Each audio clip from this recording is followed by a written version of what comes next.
ExpressFM, and we are now joined by the amazing Marley Blandford. Good morning, Marley. How are you? Hello, mate. I'm really good. And yourself, you doing all right today? Yeah, I'm good. It's an early start for me now on a Sunday morning. I'm sure for you as well. You've been around the music scene for quite a few years. Played shows with Christina Perri, Lucy Spraggan, most recently Janet Devlin, not that long ago. And I was looking at one of your live covers you did on BBC. Now, what show was that? I have to ask. I wasn't sure what show it was. Yeah, that was a show called Frank Sinatra Our Way. Oh, okay. So it was a one-off show to commemorate what would have been Frank Sinatra's 100th year of being alive. Wow. It was a centenary. So they put together a one-off concert with some unknown acts and some known acts. So I think Rochelle from the Saturdays was on there, Alexander Armstrong, Dave Stewart as well from Eurythmics. Wow. A lovely, real cool collection of people together, and I was blessed to be one of the unknown people that was picked to go on there. Did a little rendition on the piano of All the Way. Well, if they didn't know you before, they really knew you after, because that was an amazing rendition of All the Way.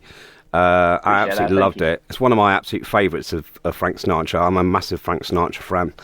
In fact, my mum and dad have seen him live at Hyde Park, which was something else. So I love that. But most recently, you've really been in the spotlight, as it were. Last summer at Victorious, got bumped up to the common stage in front of thousands of people doing an acoustic set on the Saturday. How did that all come about? How did this all happen? And what was this feeling? You got told, "Oh yeah, you're doing the common stage, by the way." Yeah, it was all chaos, really. I mean, there were on that day, I was called in. I was there anyway, just to play guitar for a friend of mine, and I was called in last minute to play on a smaller stage and just say, like, "Oh, do you fancy a slot? We've got a bit of time going." So I was like, "Yeah, sure." So my wife, bless her, kindly ran all my equipment down because I didn't have anything down there. Yeah. I was just getting my guitar, loop pedal, odd bits and pieces together, ready to go for the smaller set that I'd been asked to cover. Yeah. And then as I was walking in back on site by the gate with my equipment, I got a call from a lovely guy called Paul, who, funnily enough, runs Kate's Mace. Yep. And he was doing a bit of stagehand management and all that, and just gave me a shout and said, "Look, we've got a bit of a larger gap this afternoon than we thought.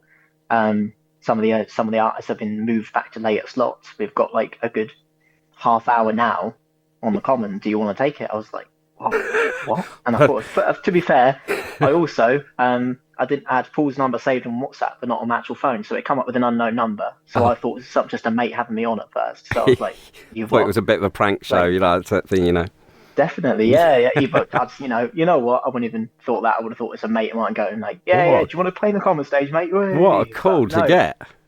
Yeah. I mean, what was going through your mind at that point? You're thinking, yeah. Obviously, this has got to be a prank. But then you got obviously taken up. It was just sort of, what were you feeling? I mean, saying, wow. I mean, I'm sure it's not the biggest stage. I'm sure you've done big stages like that before. But what was the feeling? Thinking, yeah, I've been lucky enough to play some awesome stages and some awesome crowds, and I have played stages the same size before, but I've not played to a crowd that big before. That I think that was the biggest. Thousands and thousands of people.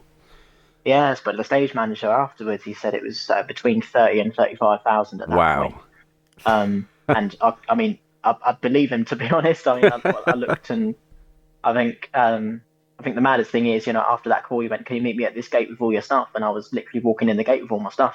I think we spoke that morning for Express, didn't we? We did, yeah.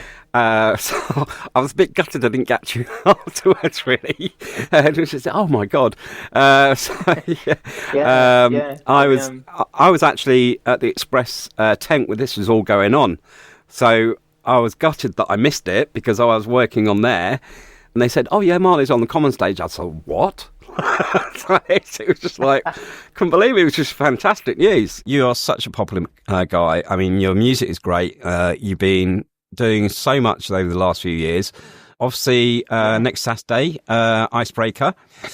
What have we got in store from yourself for next week? Anything new? What can we expect?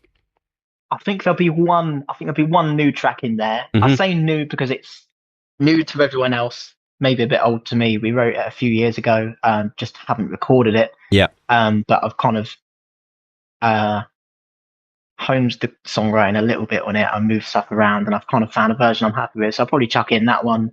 And otherwise, I think hopefully just get everyone doing a bit of sing along. I've got a couple of songs in mind where the hopefully Bohemian Rhapsody as well. Yeah, that'd be chucked. Yeah, you've got to chuck that in near the end. Love that version definitely. You do. It's brilliant, absolutely brilliant. Yeah. Thank you. Yeah. And then anything new on the horizon other than the track you're gonna think any sort of new EPs or albums on the way?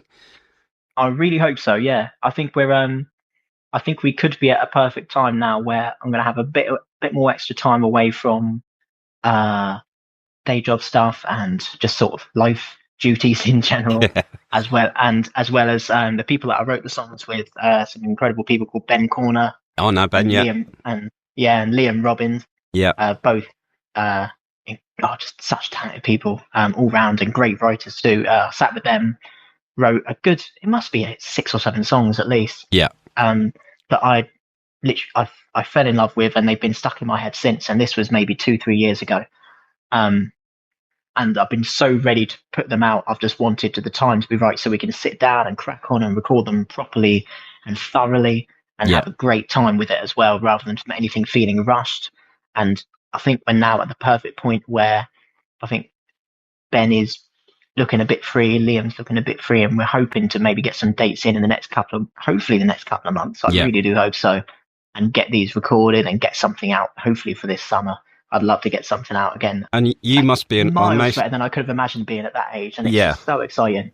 And you must be, for them, you must be a massive inspiration for them, because obviously you've been where they've been. So there's so much hope in this city for all these acts. To see someone like yourself, coming through the ranks, as it were, and being where you got to that, where you are today, so it is massive, the talent here in the city. So thank you so much, mate. We love your music, love you to bits as well, and really looking forward to always lovely to chat to you, mate. Always. Yeah, and really looking forward to next Saturday, mate. Yeah, for sure. I'll see you down there. Have a chat if you want. Have a little chat. Yeah, definitely. We'll be doing that on the day, I'm sure. Thank you. Please do. Come find me. Yeah. Thank you, Marley. Great. And we shall catch up soon. Thank you very much here on Express FM.